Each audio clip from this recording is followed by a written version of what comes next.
بسم اللہ الرحمن الرحیم نحمدہ ونستعینہ ونستغفرہ ونصلی ونسلم علی رسولہ الکریم اما بعد فاعوذ باللہ من الشیطان الرجیم بسم اللہ الرحمن الرحیم انا فتحنا لک فتحا مبینا صدق اللہ العظیم۔ محبت سے درود شریف۔ الصلاۃ والسلام علیکہ یا سیدی یا رسول اللہ وعلی آلک واصحابک یا سیدی یا حبیب اللہ۔ اللہ پاک کے فضل و کرم، اس کی مہربانی اور خصوصی کرم نوازی کی بدولت 16 رمضان المبارک میں آج ہم اللہ کے گھر میں حاضر۔ موضوع گفتگو کا پچھلے جمعہ کے حوالے سے ہے اور عنوان یہ ہے مکہ مکرمہ میں حضور کا فاتحانہ انداز میں داخل ہونا۔ سبحان اللہ، سبحان اللہ، سبحان اللہ، سبحان اللہ۔ کیونکہ یہ ایک انتہائی منفرد پہلو ہے اور اس میں آقا کریم علیہ الصلاۃ والسلام نے قیامت تک کے فاتحین کو اپنا نمونہ پیش کیا۔ اس مناسبت سے ہم نے 2-3 باتیں اس سے ہی متعلقہ ہیں، وہ جو پہلے میں آج تک کم کہہ سکا وہ اسی سے چونکہ وابستہ ہیں، وہ عرض کرتے ہیں کہ دین اسلام میں ہر عبادت کی اپنی اہمیت ہے۔ کوئی بھی عبادت جتنی بھی ہیں وہ سب کی سب لازم ہیں، ضروری ہیں، اللہ کا حکم ہے۔ ان میں تمام عبادات میں ایک عبادت ہے جہاد۔ تو اس حوالے سے جہاد کی جو فضیلت ہے اللہ نے قرآن کریم میں بیان کی، اس تک ہماری رسائی ہو، ہمیں اس کی سمجھ ہو۔ قرآن کریم کی سورہ توبہ میں یہ آیت مبارکہ میں پڑھ رہا ہوں، آیت نمبر 20۔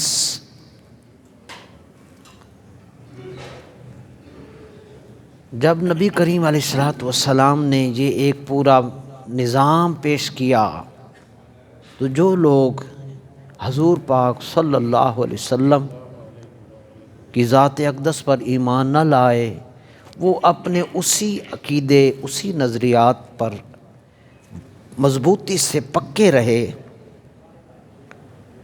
کہ نہیں، قریش کا پچھلے ہمارے آباء و اجداد کا وہ جو نظام تھا وہی ٹھیک ہے۔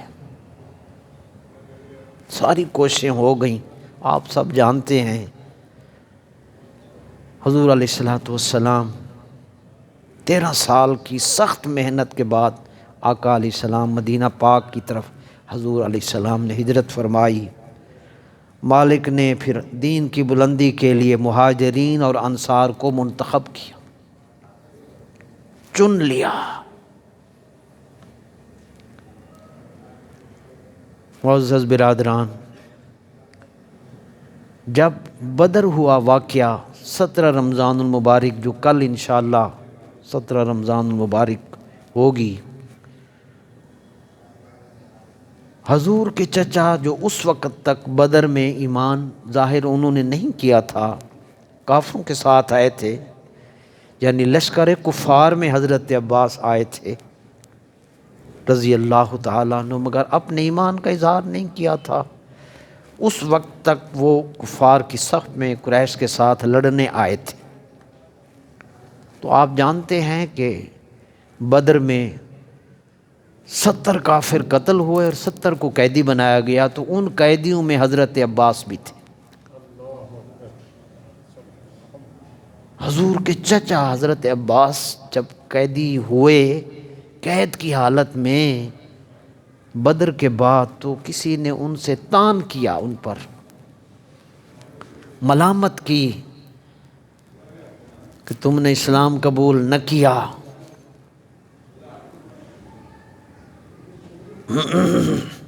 تو حضرت عباس کا یہ جملہ جس پر قرآنی آیت اتری،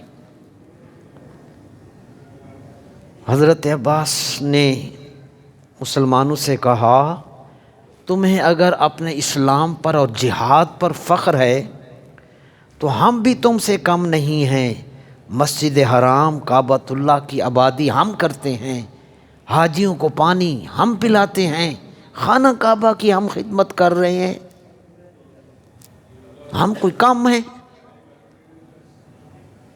تو برادران، یہ مکالمہ ہوا، صحابہ کرام نے یہ کہا اور حضور کے چچا نے یہ کہا، تو بس پھر میرے آقا علیہ الصلوۃ والسلام تو نہ بولے، اللہ نے قرآن اتار دیا، اجعلتم سقایۃ الحاج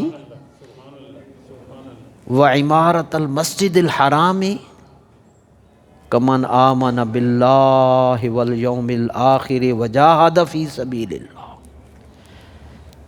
کیا تم نے حاجیوں کو پانی پلانا، مسجد حرام کی، بیت اللہ کی مسجد کو مینٹین کرنا، اس کی خدمت کرنا،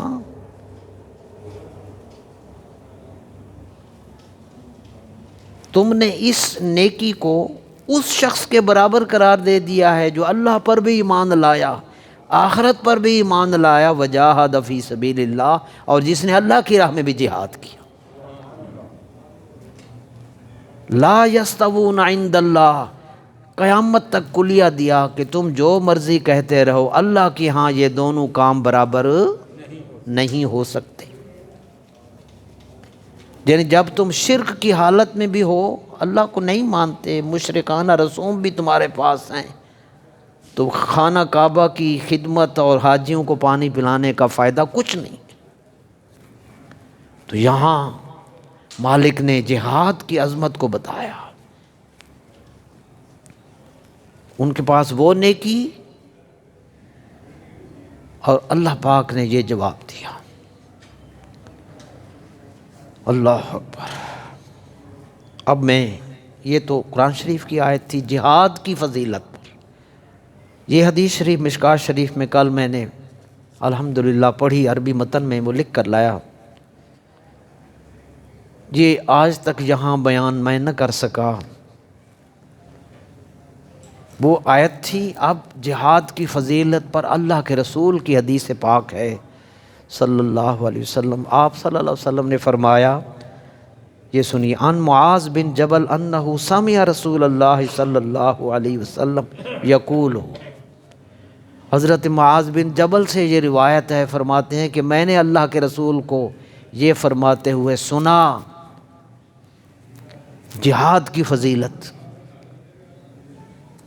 اللہ کی راہ میں جہاد، ایک پیسے کا جہاد ہوتا ہے، اللہ کی راہ میں اللہ کے دین کو اونچا کرنے کے لیے کوشش کر، اور راہ حق میں پھر جیسے مکہ میں فتح مکہ کے ٹائم 10,000 صحابہ آئے تھے، بدر میں 313 اٹھے تھے، نبی کریم علیہ السلام نے ارشاد فرمایا کہ اس سفر میں جہاد میں ٹائم دینا، وطن چھوڑنا، بھوک پیاس برداشت کرنا، اور پھر دشمن کی تلواروں کے آگے کھڑے ہو جانا، یا خود قتل ہو جائے یا کفار کو قتل کرے۔ سنیے، نبی پاک نے ارشاد فرمایا، من قاتل فی سبیل اللہ فواق ناقۃ، اللہ اکبر، ناقت کہتے ہیں اونٹنی کو، فواق اس ٹائم کو، ڈیوریشن کو، وقت کی اس مقدار کو کہتے ہیں جتنی دیر میں اونٹنی کا دودھ دوہا جاتا ہے۔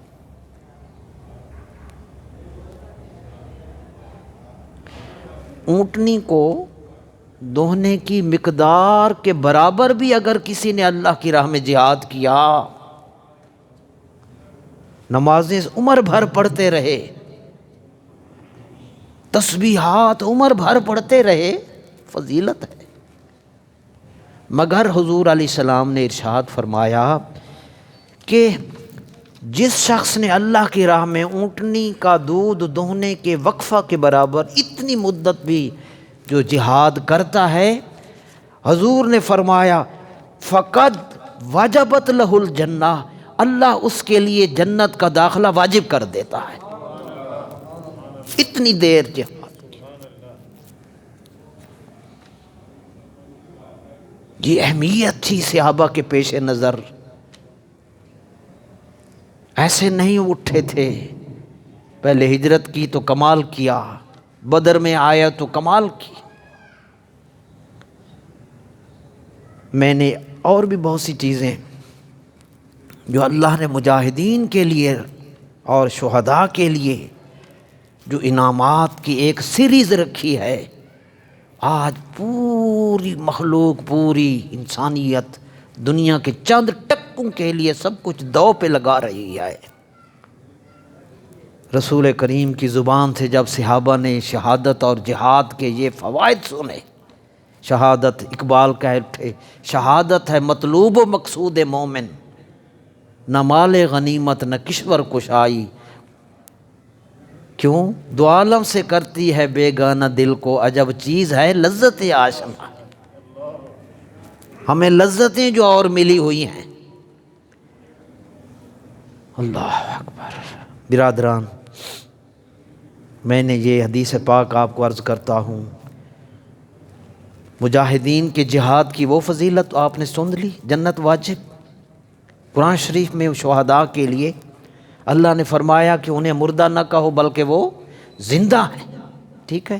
حدیث پاک یہ مشکوٰۃ شریف میں پڑھی، حضور علیہ السلام نے فرمایا شہید کو بہت سے درجے ملتے ہیں، پہلا درجہ شہید کو جو ملتا ہے اس کو بخش دیا جاتا ہے، باقی موجود ہیں، میں وہ سارے چھوڑتے ہوئے آپ کو چھٹے نمبر پر حضور نے فضیلت یہ بتائی کہ قیامت والے دن جب شہید بخشا ہوا اٹھے گا، وَيُشَفَّعُ فِي 70 مِنْ أَقْرَانِهِ، تو اللہ تبارک و تعالیٰ اس کو یہ انٹائٹلمنٹ دے گا، اس کو یہ اعزاز عطا فرمائے گا کہ اے میری راہ میں اپنی جان ہتھیلی پر رکھ کر شہید ہونے والے، تو اپنے خاندان کے جتنے تیرے قریبی ہیں، قریبی اقران، جو تیرے خاندان کے قریبی لوگ ہیں، ان میں سے 70 رشتہ داروں کو اٹھا اور ان کو جنت میں لے جا، تو ان کے لیے شفاعت کر، تیری لب ہلیں گے، میں جنت کا در کھول دوں۔ 70 حافظ قرآن کے لیے 10 تھے،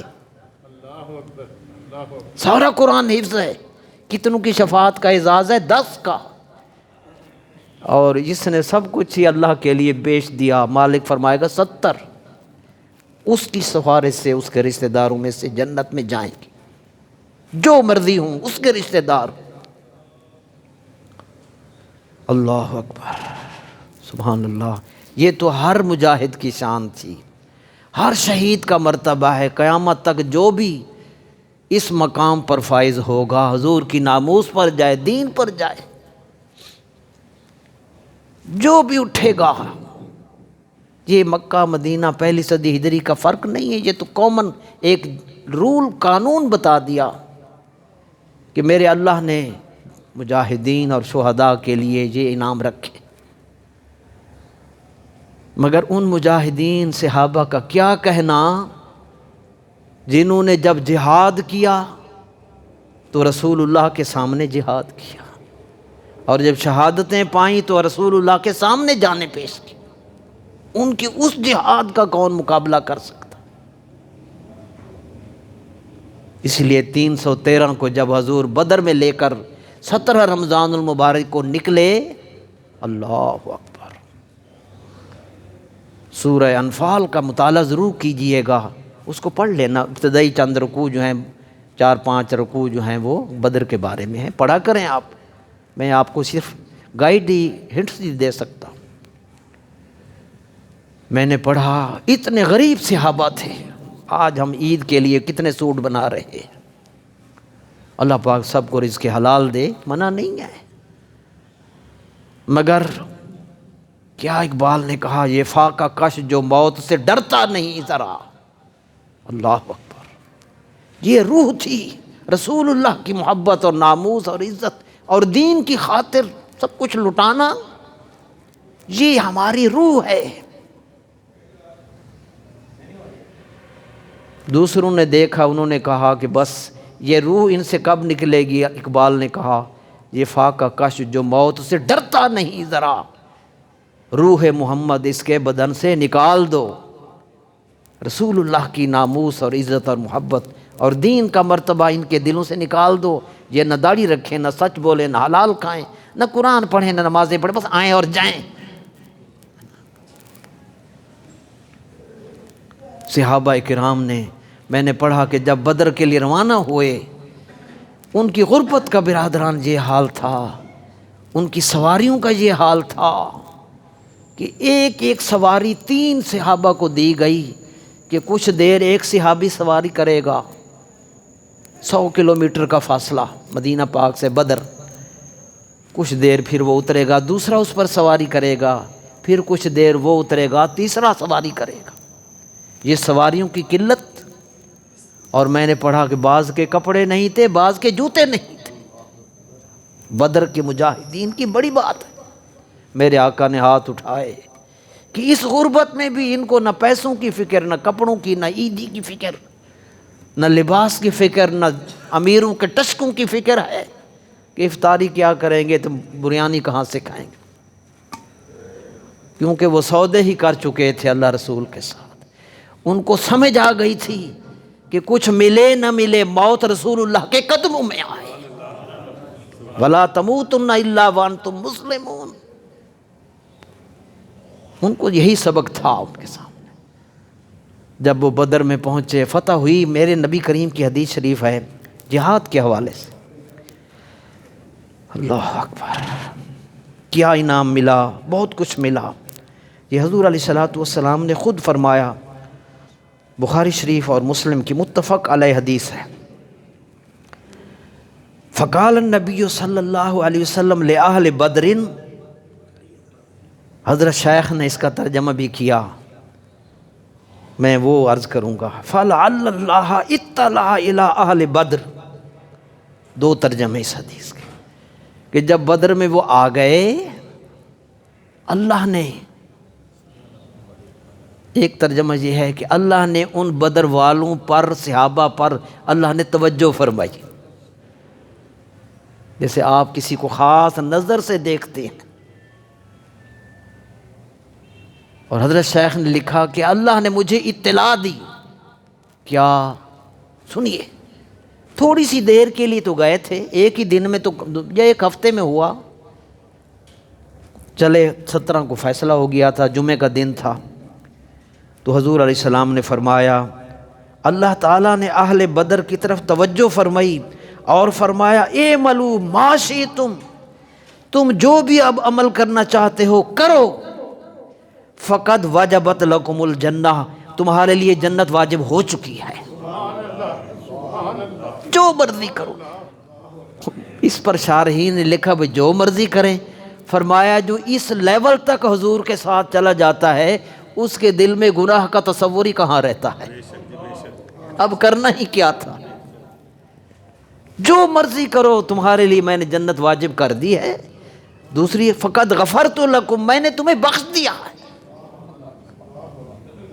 اور میں نے پڑھا ہے جبرائیل امین نے عرض کی، حضور جو فرشتے بدر میں آئے تھے، ہم سارے آسمان والے ان کی عزت کرتے ہیں، حضور آخری لمحے تک بدر والوں کی عزت کرتے رہے، یہ بدر میں گئے تھے، یہ بدری صحابی ہے۔ تو یہ اعزاز ہے برادران، اللہ پاک اور حضور علیہ الصلوۃ والسلام کی طرف سے یہ اعزاز ملتا ہے۔ اور ان صحابہ نے، اب آخری بات، کہ انہوں نے کتنا جہاد کیے، کتنے جہاد کیے، ایک دفعہ یہ مجھے معلوم نہیں تھا، کتنے جہاد کیے، کتنی جنگوں میں گئے، 27 جنگوں میں تو خود رسول اللہ تشریف لے گئے، دین ایسے سوکھا نہیں ہے، یہ آپ کو دین ول پاور دیتا ہے. آپ وضو کریں آپ کی طاقت میں اضافہ. اب سائنس والے سر جوڑ کے بیٹھ گئے، یہ تو جو روزہ رکھتا ہے ان روزے دار کا اپنا جسم اپنے جسم کی اندر سے ریپیئر کرتا ہے، اصلاح کرتا ہے. ان کا روزے دار کا جسم اور اس کا معدہ ٹھیک ہو جاتا. تو جو روزہ رکھ کر بدر میں گئے تھے، روزہ رکھ کر مکہ میں گئے تھے فتح مکہ کے لیے، ان کی عظمتوں کا کیا کہنا. ان کے پاس ول پاور ملتی ہے. آپ تہجد پڑھ کے دیکھیں، آپ کے ڈر خوف بیماریاں ختم. کتنے جہاد کیے صحابہ نے، یہ میں نے مطالعہ کیا. حضرت شیخ کو رحمۃ اللہ علیہ، اللہ ان کے درجے بلند فرمائے، ہمارے استادوں کے، ہمارے بزرگوں کے، جنہوں نے ہم جیسوں کو اس قابل بنایا. آپ جانتے ہیں برادران کہ غزوہ خندق 5 ہجری کو ہوا. 5 سے میں نے کاؤنٹ کیے، اور فتح مکہ ہوا 8 کو. اس دورانیے کے دوران جتنی لڑائیوں کے نام حضرت شیخ نے مدارج میں لکھے، آپ حیران ہوں گے. اس تھوڑے سے عرصہ میں بدر کا نہیں ذکر، احد کا بھی نہیں ذکر، خندق کے بعد فتح مکہ تک حضور علیہ السلام کے صحابہ نے چھوٹی چھوٹی بڑی، زیادہ تعداد تھوڑی تعداد، جہاں جتنی فوج کی ضرورت تھی وہ شروع سے ان 3 سالوں کے اندر حضور کے صحابہ نے کافروں کے ساتھ جو ٹکر لی، ان لڑائیوں کی تعداد 1 نہیں 26 لڑائیوں میں حصہ لیا.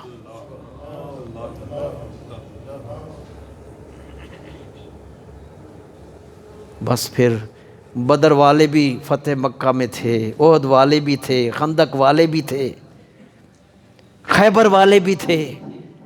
ان 10,000 ستاروں میں اللہ کا رسول صلی اللہ علیہ وسلم ان کو لیڈ فرما رہے تھے، قیادت فرما رہے تھے. اب ہم آخری بات کی طرف کہ حضور مکہ میں داخل کیسے ہو. میرے آنسو بھی پھر آئے. حضرت شیخ نے جب ہاتھ اٹھا دیے، جب وہ یہاں پہنچے نا، حضرت شیخ نے اللہ اکبر جملہ لکھا، میرے مالک وہ کتنا خوشی کا لمحہ تھا.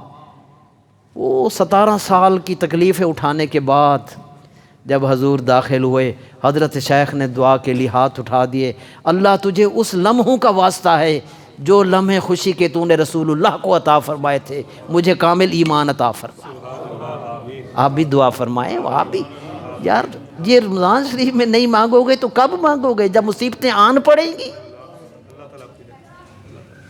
میں نے بھی پھر دعا کے لی، مالک حضرت شیخ تو سمجھدار تھے، ہم تو بیکار لوگ ہیں، ہمیں بھی ان کا صدقہ عطا فرما. بس پھر اللہ کا حبیب اس انداز میں رمضان المبارک میں حضور علیہ الصلوۃ والسلام سارا سفر کرتے ہوئے مرء الظہران پر ابو سفیان نے اسلام قبول کیا تھا.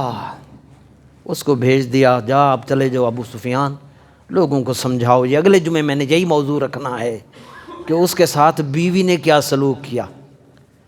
خیر نبی کریم علیہ السلام نے ابو سفیان کو مکہ بھیج دیا. اب حضور علیہ الصلوۃ والسلام نے تیاری کی، مینجمنٹ رسول اللہ کی دیکھی. ہمیں ایک چھوٹا سا ڈپارٹمنٹ مل جائے ہمارا دماغ گھوما ہوتا ہے. ہن کریے کی ہم نے رسول اللہ کو نہیں پڑھا. دین سکھاتا ہے، ڈسپلن ہے، اس لیے اللہ نے نمازیں وقت پر فرض کی، روزہ وقت پر، حج مہینے بس سال میں ایک دفعہ ٹائم ہے، زکوٰۃ سال میں ایک دفعہ وقت ہے. مینجمنٹ سیکھنی ہو رسول کریم کی ذات سے سیکھو. حضور علیہ الصلوۃ والسلام نے مکہ میں داخل ہونے سے پہلے 3 صحابہ کی ڈیوٹیاں لگائیں. میں مختصراً عرض کرتا ہوں. حضرت زبیر بن عوام سے فرمایا کہ مہاجرین کی ایک جماعت ساتھ رکھو اور مکہ کا معالی اونچا راستہ جہاں سے لوگ مکہ میں داخل ہوتے ہیں، بلندی کے راستے سے مہاجرین کی ایک جماعت ابھی وہاں سے موو نہیں کر رہے، حضور ہدایات دے رہے. حضرت زبیر بن عوام کو کہ مہاجرین کی ایک جماعت کے ہمراہ مکہ کے اونچے والے راستے سے فلاں مقام حجون، لفظ حیا جیم واو اور نون غنہ، حجون میں داخل ہوں اور میرا خیمہ لے جاؤ اس مقام پر، وہاں جا کے میرا خیمہ نصب کرو۔ تیاری ہے، یہ تیاری ہے داخلے کی۔ ہم امتحان کی تیاریاں بڑے زور سے، حضور مکہ میں داخلے کی تیاری کر رہے ہیں۔ ٹائم دیں، ہر چیز کی اہمیت۔ ایک ہدایت اللہ، حضرت ابو عبیدہ بن جراح کی عظمت یہ ہے، حضور نے فرمایا میری امت کا سب سے امانت دار حضرت ابو عبیدہ بن جراح ہے، امین الامت۔ حضرت ابو عبیدہ بن جراح کو حکم دیا کہ ہتھیار والی جماعت ساری، میں نے حضرت پروفیسر نور بخت توکلی علیہ رحمہ کو جب پڑھا کہ ان صحابہ کرام کے جسم پر اتنا اسلحہ تھا کہ پورے جسم پر ان کی صرف آنکھیں نظر آتی تھیں، باقی جسم کا کوئی حصہ نظر نہیں آتا تھا۔ ہم کہنے لو جی ہتھیار مولویاں دا کی کام ہے، تو رسول اللہ نے کیوں اٹھائے؟ صحابہ نے، ان کا یہ حال تھا۔ تو اس لیے اب ایک باقاعدہ ایک آرمی کے طور پر گورنمنٹ کی، فاروق اعظم نے فوج تیار کی کہ یہ کام فوج کے سپرد ہو، سنت ہے رسول اللہ کی ہتھیار اٹھانا۔ تمام صحابہ ہتھیار کے ساتھ، حضرت ابو عبیدہ بن جراح کو حکم دیا کہ ہتھیاروں کی ایک جماعت کے ساتھ بڑے سکون والے انداز سے مکہ کی بطن وادی کے راستے سے، ایک اور راستہ تھا جو سینٹر میں جاتا تھا، وہاں سے آپ داخل۔ تیسرا حکم حضرت خالد بن ولید کو دیا کہ جتنی باقی فوج ہے اس سب کو اپنے ساتھ لو، اور نچلا راستہ جس کو قدا، کاف دال الف قدا ہے، وہاں سے مکہ میں داخل ہوں، اور جہاں سے مکہ مکرمہ کی عمارات کی انتہا ہے وہاں جا کر اسلام کا جھنڈا نصب کر دو۔ دیکھا ہدایات رسول اللہ کی۔ ہم صبح کو اٹھتے ہیں، نہ او کا پتہ نہ تو کا پتہ، جیسے سبزی لینے جا رہے ہیں۔ دین کا ہر کام ایک طریقہ ہے۔ یہ ہدایات دیں، اب پھر اللہ کا رسول تیار ہوا۔ میں قربان جاؤں حضور کی اس ادا پہ لاکھوں سلام۔ لوگوں نے یہ تو سنا ہوا ہے کہ جب وہ حبیب معراج کی شب مسجد اقصیٰ میں جاتے ہیں تو 1.25 لاکھ انبیاء پیچھے مقتدی بنتے ہیں، حضور ان کے امام بنتے ہیں۔ پھر میں نے، آپ نے یہ بھی سنا کہ جب بیت المعمور میں فرشتوں کے قبلہ پر حضور پہنچتے ہیں، فرشتے مقتدی بنتے ہیں، حضور فرشتوں کے امام بنتے ہیں۔ آج آپ یہ سن کر خوش ہوں گے کہ اتنی بلندیوں والا محبوب 10,000 صحابہ کی قیادت کرتے ہوئے کمانڈر ان چیف بن کر مکہ میں فاتحانہ انداز سے داخل ہو رہے، لیڈ کر رہے۔ پھر خطبہ حجۃ الوداع بھی آپ کو عرض کریں گے کہ 2 سال بعد پھر مقام عرفات میں 1 لاکھ سے زیادہ صحابہ حضور کے ہمراہ ہیں، اور اللہ کا حبیب خطبہ حجۃ الوداع کے ذریعے پوری کائنات کو قیامت تک زندگی کا قانون پڑھا رہا ہے۔ یہ عظمتیں ہیں، ڈسٹنکشنز ہیں اللہ کے رسول کی۔ انتظامات ہو گئے میرے برادران، بہت ہی کمال کی بات، پیر کرم شاہ صاحب علیہ رحمہ اور حضرت شیخ پر کروڑوں رحمتیں ہوں۔ سنیے، اب حضور کی تیاری، داخلے سے پہلے پھر تیاری۔ سب سے پہلے حضور پاک نے غسل فرمایا، اللہ اکبر، لباس شریف پہنا، لباس پر ہتھیار سجائے۔ ویسے وہ منظر حضور کا کیا خوبصورت ہوگا جب ہتھیار سلکار کے چہرے پر، جسم پر تلوار، نیزہ، سب کچھ اپنے جسم مقدس معطر پر حضور نے ہتھیار آراستہ کیے۔ پھر جو مہاجرین انصار صحابہ مخصوص تھے وہ بھی سواریوں پر سوار ہوئے۔ اللہ کا رسول اپنی اونٹنی ناکا قصوا پر حضور سوار ہوئے، مکہ کی طرف رخ کیا۔ پیر صاحب لکھتے ہیں کہ مکہ کا فتح کرنے والا اگر کوئی بادشاہ ہوتا، ڈکٹیٹر ہوتا، یا فوجی جرنیل ہوتا تو معاملہ اور ہوتا۔ اللہ اکبر، اللہ اکبر۔ حضور علیہ الصلوۃ والسلام روانہ ہوئے، چاروں طرف اپنے صحابہ کو دیکھا۔ برادران، انتہائی قبولیت کے لمحات، حضرت شیخ نے دعا کے لیے ہاتھ اٹھا دیے جب یہ جملے ختم کیے۔ اپنے صحابہ کی اس فوج کو دیکھا، قریش کی حالت کو دیکھا، اپنی عظمت کو دیکھا، تو ان لمحات میں اللہ کے حبیب کو ان لمحوں میں بطور خاص حضور کو اپنی ہجرت مدینہ کا وقت یاد آ گیا کہ یا اللہ جب گیا تھا تو کیا حالت تھی، جب جا رہا تھا تو حالت کیا تھی۔ صرف ابو بکر تھے نا، بس اس پہ نظر گئی، پھر اس پہ نظر گئی، پھر میں نے پڑھا میرے اللہ کے حبیب کی گردن اکڑی ہوئی نہیں تھی، سینہ تنا ہوا نہیں تھا۔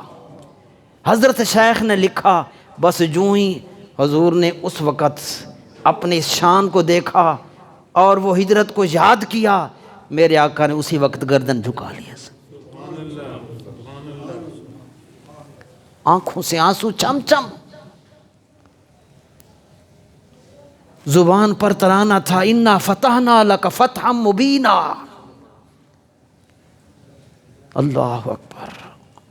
اور حتیٰ کہ اتنی آپ نے اپنی گردن مبارک کو جھکایا، سر مبارک کو جھکایا، حضرت شیخ نے لکھا کہ جو حضور کی سواری اونٹنی کسوا کا پلان تھا، اس کی جو آگے لکڑی لگی ہوئی تھی، رسول اللہ صلی اللہ علیہ وسلم کی مبارک داڑھی اس لکڑی کو چھو رہی تھی۔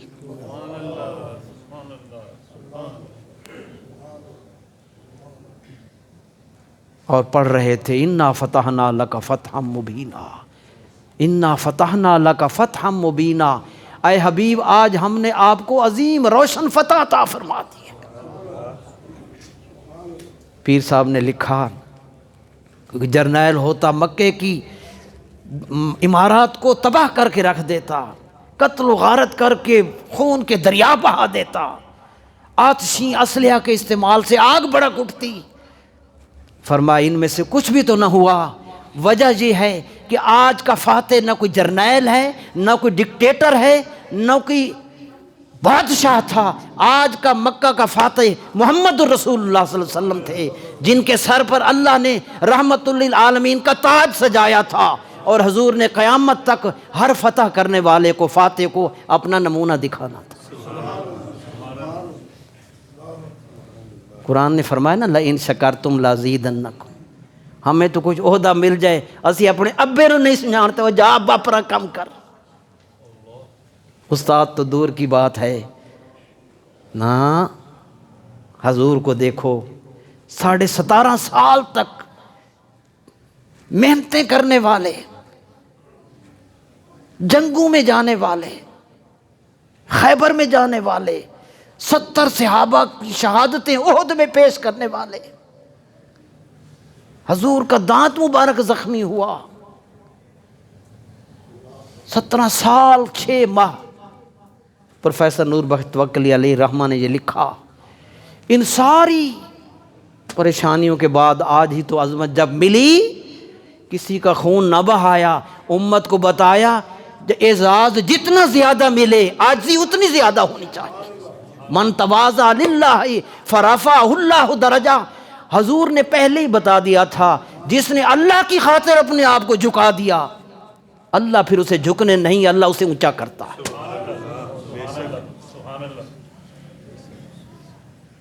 میرے برادران، اس شان سے نبی کریم علیہ الصلوۃ والسلام مکہ پاک میں، ابھی مکہ میں داخل ہوئے، کعبہ میں داخل کیسے ہوئے، انشاءاللہ الرحمن یہ میں آپ کو کل بتاؤں گا۔ نماز کا ایک مسئلہ ہے، اگلے جمعے انشاءاللہ عرض کروں گا۔ نماز کا ایک مسئلہ جو ہم ہر جمعے عرض کیا کرتے ہیں وہ یہ ہے کہ سجدہ سہو کس طرح واجب ہوتا ہے، کون سی غلطیاں ہیں جو نمازی جب ان غلطیوں سے دوچار ہوتا ہے تو سجدہ سہو کے ذریعے اس کو ٹھیک کر کے نماز اس کی درست ہو جاتی ہے۔ اللہ اکبر۔ الحمد شریف واجب، ہر آیت واجب، الحمد شریف کے بعد سورت کا ملانا واجب ہے. ایک فرض کی پہلی 2 رکعتوں میں، سنتوں اور نوافل کی ساری رکعتوں میں الحمد کے بعد سورت کا ملانا واجب ہے. ایک اور سورہ فاتحہ پہلے ہو، ترتیب سورہ فاتحہ پہلے ہو، باقی دوسری سورت بعد میں ہو. اگر سورہ فاتحہ بعد میں پڑھی، پہلی قل ہو اللہ پڑھ دی، ترتیب بدل دی. یا سورہ فاتحہ ایک دفعہ واجب ہے، اس نے کہا آج 2 باری پڑھ دے مسے مسیح میں آیا نا، یہ سب ترتیب واجب ہے. سورہ فاتحہ پہلے واجب، اس کے بعد سورت ملانا واجب. اگر اس کی ترتیب کو بدلا یا سورت فاتحہ کے بعد سورت ہی نہ ملئی، یا سوچتا رہا کیڑی سورت پڑھا، الحمد پڑھ لی ہوں سورت کیڑی پڑھا، 3 تسبیح کی مقدار، بیچ میں گیپ آ گیا، واجب میں گیپ آیا فرض کے بعد یعنی سورہ فاتحہ کے بعد اس نے گیپ ڈال دیا. یہ بھی اس کے اندر بھی فرمایا کہ ان تینوں صورتوں کے اندر اس پر سجدہ سہو واجب ہوگا. جب وہ سجدہ سہو کر لے گا تو اللہ اس کمی کو پورا کر دے گا. اللہ فہم عطا فرمائے.